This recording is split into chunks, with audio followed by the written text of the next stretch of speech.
Olá, queridos, graça e paz. Apresentaremos a seguir uma relação de ilustres cientistas que foram também notáveis teólogos, alguns dos quais tornaram até mesmo influentes sacerdotes da Igreja Cristã e contribuíram consideravelmente para o desenvolvimento do método científico e todo avanço da ciência moderna. Utilizamos a expressão cientista de colarinho justamente para ressaltar a imensa importância da teologia para a ciência. Ao contrário do que se especulam, o cristianismo não impediu o progresso científico. Na verdade, a própria história comprova o contrário. A Igreja impulsionou o surgimento, desenvolvimento e avanço de toda a ciência moderna, como nenhuma outra instituição. De tal forma que veio a ser considerada por muitos historiadores respeitados como a maior patrona e a melhor protetora do conhecimento científico. Exatamente. Embora haja alguns casos isolados, isso é um fato, assim como também é verdade que muitos outros casos foram bastante deturpados, venhamos e convenhamos, a exemplo de Galileu. Contudo, diversos historiadores conceituados ao redor do mundo reconhecem atualmente que a Igreja Cristã nunca foi uma opositora, mas sim a maior apoiadora da ciência. Enfim, convém ressaltar que citaremos apenas uma breve relação de célebres teólogos cristãos que conciliaram a fé com a razão e se tornaram renomados cientistas. Alguns desses doutores da ciência e mestres da teologia também exerceram o nobre sacerdócio cristão. Uns foram influentes padres católicos e outros, por vez, foram ilustres pastores protestantes. Vejamos um pouco do legado desses grandes homens e seus extraordinários exemplos. Roger Bacon. Roger Bacon foi um inglês e é considerado como o pai do método científico. Ele foi filósofo, foi cientista e doutor em teologia, e um influente padre franciscano que serviu à escola de Oxford como um grande mestre e dedicou tanto à ciência que recebeu o título de Doctor Mirabilis, doutor admirável. Outro personagem é o Jean Buridan. O francês é considerado como o pai da teoria do ímpeto.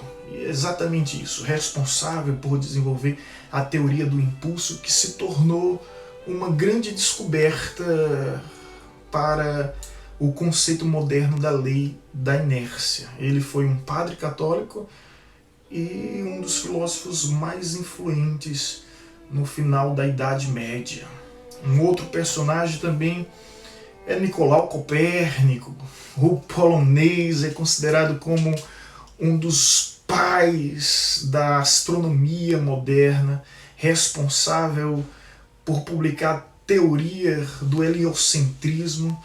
Ele foi um cientista astrônomo, médico, matemático, teólogo, cristão e padre. Um outro personagem também é o Johannes Kepler. O alemão é considerado um dos mais importantes astrônomos de todos os tempos. As 3 leis de Kepler, o movimento planetário, são válidas e estudadas ainda hoje. Ele foi um brilhante matemático e um exímio acadêmico de teologia. Um outro personagem é o Marin Mersenne. O francês é considerado o pai da acústica. O asteroide 8191 Mersenne recebeu esse nome em sua homenagem. Ele foi um brilhante matemático, músico, teólogo e padre franciscano. Um outro é o Jan Amos Comenius. O tcheco é considerado o pai da didática moderna, considerado um dos maiores educadores da história e responsável direto pela didática magna e inventor da ciência pedagógica. Ele foi um cientista, pedagogo, teólogo, protestante e bispo da igreja. Um outro personagem é o Robert Boyle. O irlandês é considerado como o pai da química moderna e respeitado como o mais brilhante químico, o autor da lei de Boyle. Ele foi um filósofo naturalista, físico, cientista, teólogo protestante que estudava a Bíblia nas línguas originais e patrocinou a tradução das escrituras para diversos povos. Bem, um outro é o Francis Bacon. O inglês é considerado como o pai do método experimental, respeitado como um dos fundadores do método indutivo de investigação científica. Ele foi um filósofo, estadista, teólogo, cientista medieval e um frade franciscano. Um outro extremamente conhecido é o Nicolau Steno. O dinamarquês é considerado como o pai da estratigrafia, responsável por estabelecer os princípios básicos da geologia. Ele foi um médico, um geólogo, teólogo e bispo católico. E talvez o mais conhecido entre todos, para a surpresa de muitos, é o Isaac Newton. O inglês é considerado como o pai da ciência moderna, respeitado por muitos como o maior cientista de todos os tempos. O que poucos sabem é que, além de filósofo, físico, matemático, astrônomo, ele foi um brilhante teólogo protestante. Um outro personagem é o John Flamsteed, isso mesmo, o inglês é considerado o primeiro astrônomo real da Inglaterra. Foi um filósofo, astrônomo e teólogo brilhante. Um outro personagem é o Stephen Hallis. O inglês é considerado o pai da fisiologia vegetal. Foi um notável inventor, fisiologista, químico, teólogo e pastor protestante. Um outro personagem é o Edward Edmund Stone. O inglês é um dos principais responsáveis pela descoberta da aspirina, que inclusive é o medicamento considerado o mais conhecido e utilizado do mundo. Edmund veio a ser um renomado e condecorado cientista. Ele foi um reverendo pastor da igreja anglicana. Um outro personagem é o Thomas Bayes. O inglês é responsável por desenvolver o Teorema de Bayes. Ele foi um ilustre matemático, filósofo, teólogo e pastor presbiteriano. Um outro personagem é o Carlos Linnaeus. O sueco é considerado o pai da taxonomia moderna, responsável por criar a nomenclatura binominal e a classificação científica. Ele foi um ilustre botânico, zoólogo, médico e teólogo natural. Não é? Um outro personagem é o Roberto Boskovic. Isso. O croata é considerado como o pai da teoria atômica moderna. Ele foi um físico, astrônomo, matemático, filósofo e teólogo, e conciliou também o sacerdócio, sendo um padre jesuíta. Um outro personagem é o John Michell. O inglês é considerado o pai da sismologia, o primeiro homem a comentar sobre a existência de buracos negros, e isso ele fez há 200 anos antes de serem descobertos. Ele foi um geólogo, astrônomo, teólogo e pastor anglicano. Um outro personagem é William Paley. O inglês é considerado um dos maiores professores da Universidade de Cambridge. Ele foi reitor acadêmico, filósofo, teólogo e um dos maiores apologistas da fé cristã, ou seja, defensores da fé. Um outro é William Kirby. O inglês é considerado o pai da entomologia, responsável por ser membro fundador da influente Linnean Society of London. Ele foi um cientista, teólogo, naturalista e pastor protestante também. Um outro personagem é o Charles Bells. O escocês é considerado como um pai da farmacologia experimental. Ele foi um cientista, anatomista, cirurgião filósofo e teólogo natural. Um outro personagem também é o Charles Babbage.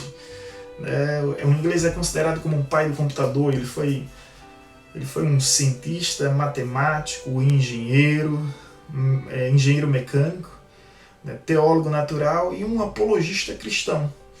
Um outro personagem também convidado para essa galeria de cientistas é William Whewell. O inglês é renomado como o pai do termo cientista, responsável por ter criado o termo cientista, que outrora era conhecido simplesmente como um cientista, como filósofos naturais, né? Ele foi um filósofo, cientista, teólogo, polímata e pastor anglicano. O outro personagem é o Louis Agassiz. O suíço é considerado como o pai da ciência glacial. Ele foi um zoólogo, geólogo e teólogo cristão. Um outro personagem convidado para essa galeria é o Gregor Mendel. O austríaco é considerado o pai da genética, respeitado como o maior padre cientista da história. Ele foi um cientista, biólogo, botânico, teólogo e monge agostiniano. Um outro muito conhecido também é o Albert Schweitzer, né? O francês foi um teólogo, filósofo, médico e músico, né? E em 1952 recebeu o Prêmio Nobel da Paz. Ele foi, além de um brilhante cientista, um pastor protestante notável, né? Extraordinário. Enfim, um outro a ser citado é o John Charlton Polkinghorne. O inglês é atualmente um dos maiores representantes da relação entre ciência e religião. Ele é um físico, teólogo e sacerdote anglicano. Enfim, a relação dos teólogos cristãos, que também foram cientistas, ela é imensa. Sobretudo a contribuição desses grandes homens para o desenvolvimento de toda a civilização é algo surpreendente, que se encontra presente em todas as áreas da sociedade e ramos da ciência. Definitivamente, a fé e a razão não são arqui-inimigas, mas sim co-irmãs, como bem mencionou o escritor mexicano Domenico Sieri. A razão e a fé são as duas margens do mesmo rio. Por essa razão, ainda hoje é muito comum encontrar escolas do lado de uma catedral. E não é por acaso que as maiores universidades do mundo surgiram justamente dentro e ao redor de um templo cristão, ou seja, de uma igreja cristã.